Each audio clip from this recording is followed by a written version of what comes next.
Welcome to Pat Stats. Today is June 26th. The Mets, on this date since 2015, are 2-2. In 2015, they won against the Reds on a Friday night, 2-1. Noah Syndergaard pitched 8 innings, only 1 run allowed. Curtis Granderson hit a leadoff home run, and also Lucas Duda had an RBI walk, and those were the only 2 runs of the game, and it was enough for the Mets to win. In 2016, they lost 5-2 against the Braves. Bartolo Colon pitched, and he did pretty good. 1 run in 7 innings. But the Mets offense was not doing that good that day. Also, the bullpen allowed 4 runs in the 8th, and that's what did it for the Braves, who won at Turner Field 5-2. In 2017, the Mets were off. In 2018, they won 4-3 against the Pirates. It was on that day that Sandy Alderson, the Mets GM, announced that he was taking an absence due to his health concerns. He is all better now. But on that date, the Mets walked it off. Wilmer Flores hit a walk-off single in the 10th inning to give the Mets the win. Steven Matz allowed 3 runs in 7 innings on that day. Conforto also hit a home run, but the big story was the walk-off. And in 2019, the Mets got walked off, 5-4 against the Phillies. Jason Vargas pitched for the Mets. He didn't pitch too badly in 6 2/3 innings, only allowed 1 or 2 runs.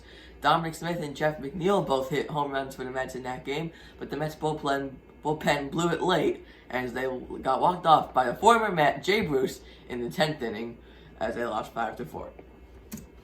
So, MLB has announced that the season for 2020 will be 60 games. The exact schedule has not been announced yet, and when it will, you know that we will cover it on Pat Stats. But for now, we're just going to talk about 60 games. And is a 60-game season fair? So what we're going to do is look at some standings from last year and see what teams have done in through the first 60 games to start.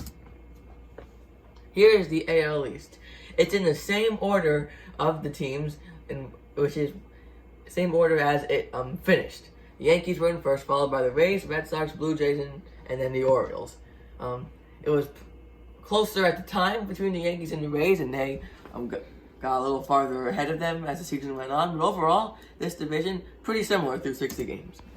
In the AL Central, there's one difference. The Tigers were better than the Royals. The Tigers only won 48 games last year, so they were a little better through their first 60 games than the total. But overall, this is pretty accurate through the first 60 games. For the AL West, there was also one difference. The Oakland A's were at 500. They had 90-plus wins last year. They seem to always start slow. If they start slow this year, then they'll not make the playoffs. And the A's made the playoffs the last 2 years with pretty similar seasons, starting slow and then heating up as the season went on. And the Rangers were a little better than they should have been. For the NL East, there was one difference, kind of. The Phillies were in second place, well over 500 at the time, and the Nationals were under 500 at the time. Those two teams would actually end up switching spots through the end of the year. The Phillies just getting to about the 500 mark, and the Nationals, of course, winning the World Series.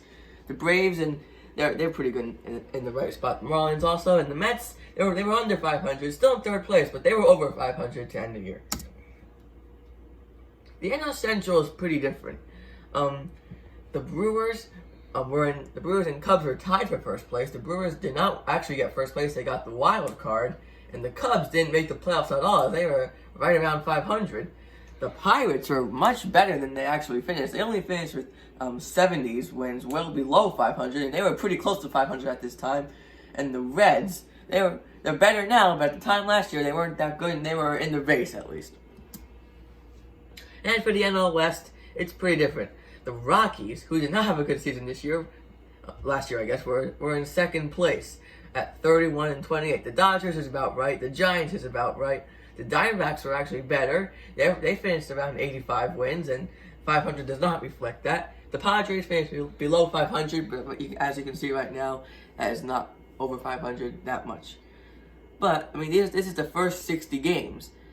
But, what if there was a different 60 games we took? I mean, the Mets were pretty hot in July and August. I mean, so, who knows what could happen. So we're going to take a look at some teams. Oh, before we do that, we're also going to look at the playoffs. If the which teams would make the playoffs after the first 60 games. Instead, in 2019, for the AL, there's one new team, the Rangers rather than the A's, and for the NL, there's two new teams, the Cubs and Phillies rather than the Brewers and the Nationals.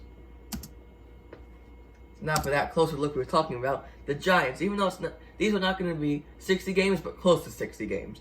From June 11th to July 31st, the Giants were 28-15. They finished the season in 77-85. So that would not accurately represent that team.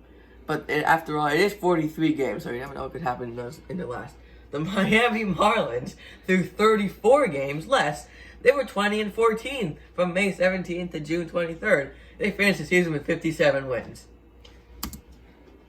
The Angels were 23-13, 36 games from June 10th to July 24th, and they finished the season at 72-90. So that's a pretty big one. The Angels were not very good last year, and yeah.